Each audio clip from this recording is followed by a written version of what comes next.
Днес сме се събрали, за да почетем памета на жертвите на комунистическата идеология в България. Когато си спомняме за тези жертви, трябва да отчетем факта, че убийствата, издевателствата, зверствата на комунистите започват много преди 9 септември 1944 година, когато тази паплъч е качена на власт в България с щиковете на Червената армия. Много по-рано започва комунистическият тероризъм и опитите за метеж. Трябва много добре да помним, че българската, така наречена българска комунистическа партия беше щедро финансирана от Москва. Тя бе изцяло чужда на народа ни външна структура.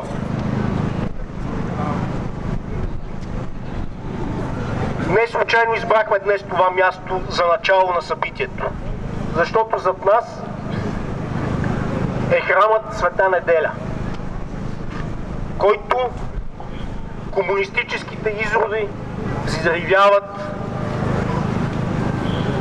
като това в този исторически момент е най-кървавият атентат в световната история. В този атентат България губи повече висши офицери, отколкото за 3 войни на фронта.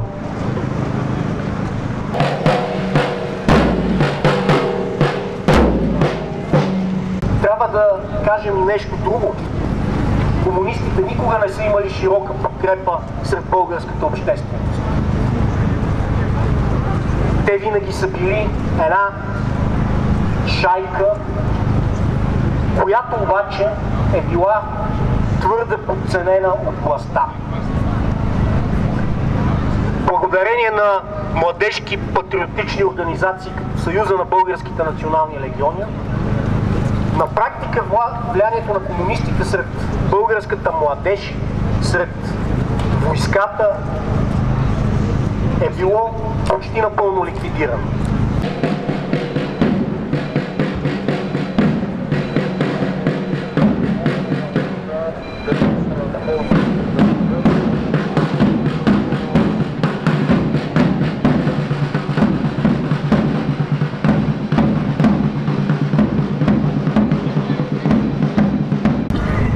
Единствено заради това, че Червената армия окупира родината ни, тази сган вижда власт.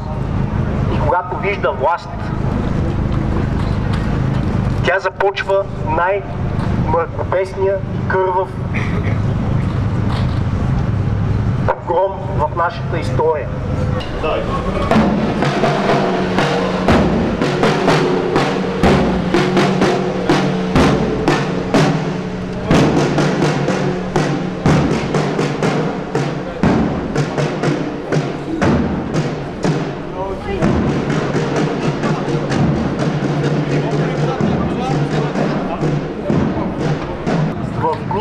След 9 септември, а в последствие и при така наречения Народен съд, се прави опит наистина да бъде ликвидиран цвета на българската нация. И не са подминати родове, като рода на Вазови, който ни е дал не само Иван Вазов, но и двама от най-великите ни генерали. Тези хора стават жертва на комунистическите репресии и преследвания. Синовете на Райна княгиня. Въобще няма български възрожденски род, няма български национални дейци, които да не са пострадали под една или друга форма от комунистическия режим. Всички комунисти! На съд, на съд, на съд! България поема по национален път! Всички комунисти!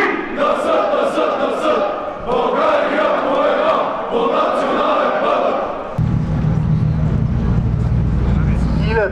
Десетки хиляди са тези жертви.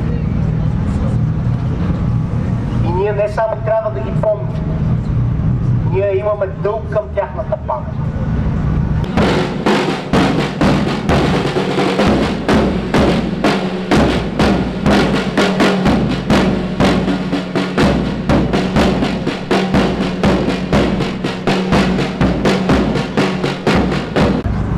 И за съжаление виждаме как днес много от потомците именно на онази номенклатурна върхушка все още са във властта и все още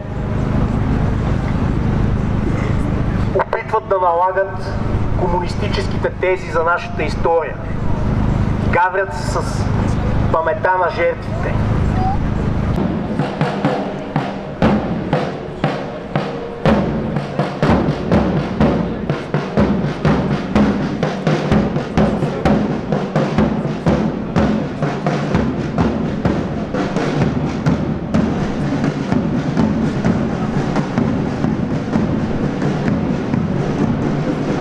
Така че днес е ден, в който не само почитаме паметта на жертвите, но и искаме един процес на пълна и абсолютна декомунизация в България.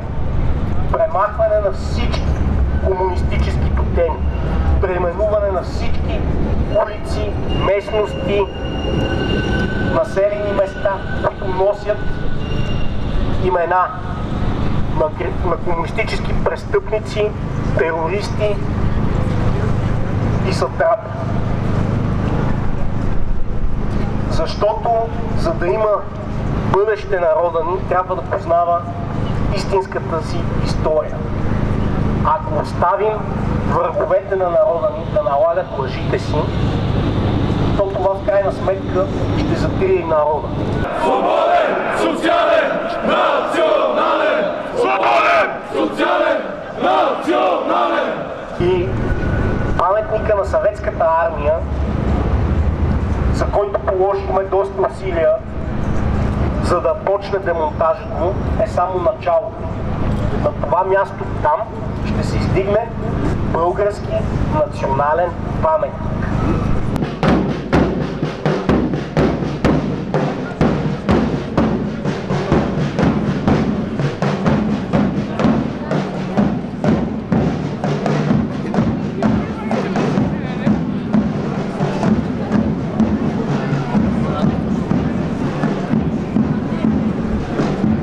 Когато хората водят децата си там, те ще учат за българската история. Няма да им се представя някаква чужда армия окупатор, която е довела най-кървавия режим в държавата ни, като някакъв наш спасител. Няма да допуснем тази комунистическа пропаганда да продължава да съществува. Така че борбата тепърва започва. И тя ще е успешна. Защото, както може да се види и тук, едни от най-умните и млади хора са се събрали на днешния ден, за да почетем заедно паметта на жертвите и за да се борим до пълна декомунизация на България.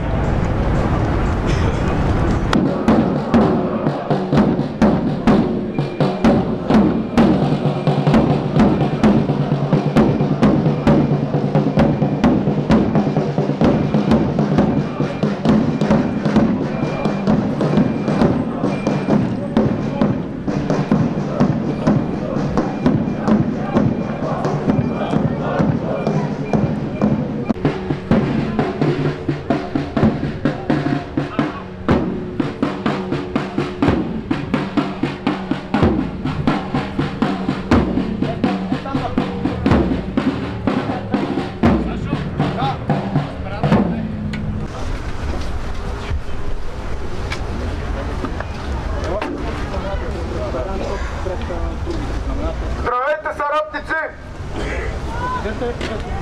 Преди всичко искам да благодаря на всеки един от вас, който дойде днес. Не забравяйте, че преди всичко днес ние сме на траурно шествие. Събрали сме се, за да сведем глави. Да сведем глави пред паметта на всеки един мъченик на родината, загинал през най-мракобесния режим в българската история. Всичко ще дадем, но няма да позволим това нещо да се повтори. Комунизъм в България под никаква форма няма да се върне, защото България принадлежи на нас, България принадлежи на българските националисти, България принадлежи на българската нация. Затова, нека отново им кажем: всички комунисти!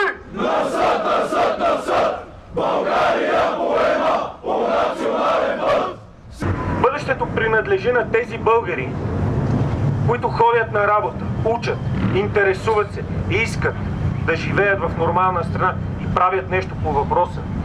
Тук сме се събрали повечето такива хора от София, от Пловдив, от Стара Загора, от други градове. Благодаря ви, че отделяте отново от времето си в събота, вместо да отидете да пиете бира с приятели или нещо друго по-забавно, да поднесете почет към онези хора, които бяха елита на България. Ако те не бяха убити в нощта срещу 1 февруари, те може би щяха да се опрат на комунистическата власт. Може би онази България щеше да бъде по-силна, по-богата, по-близка до стандарт, като Гърция или Португалия, Италия, някои от другите южноевропейски държави. Но днес ние отново успяваме да градим едно по-добро общество. Не се отчаивайте. Не слушайте хората, които ви казват, че сте малко, че няма смисъл. Самия факт, че продължава дори събития като днешното да бъдат трити от Фейсбук, да им се ограничава достъпа, организации като Българския национален съюз, които не нарушават законите, да бъдат спъвани по всякакви незаконни и неморални начини. Това не трябва да ви отчаива. България има бъдеще, докато има хора, които са готови да правят правилните неща. Бог да се смили над душите на убитите преди 80 години българи.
Светото писание е казано, че хората се познават по плодовете на техните дела.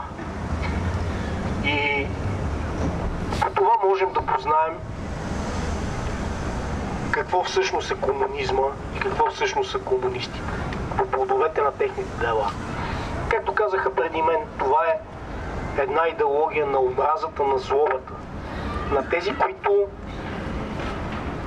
не искат толкова да имат нещо повече от вас, колкото искат вие да нямате. Защото ви мразят. Защото ги превъзхождате. И виждаме навсякъде по света, където е бил установяван комунистически строй, как се повтаря едно и също. можем да познаем и тези, които станаха жертва на комунизма, по плодовете на техните дела, по това, което направиха за България. Било то генерал Луков, било то Кирил Дрангов, било то който искате от тези герои, от тези светли личности. Нека Бог да упокои душите им, а на всички вас ви пожелавам такива дела, че после да могат наистина да не ви е срам за това, което ще съдят хората за вас. Благодаря ви, че сте тук днес и нека сега да запазим минута мълчание за жертвите.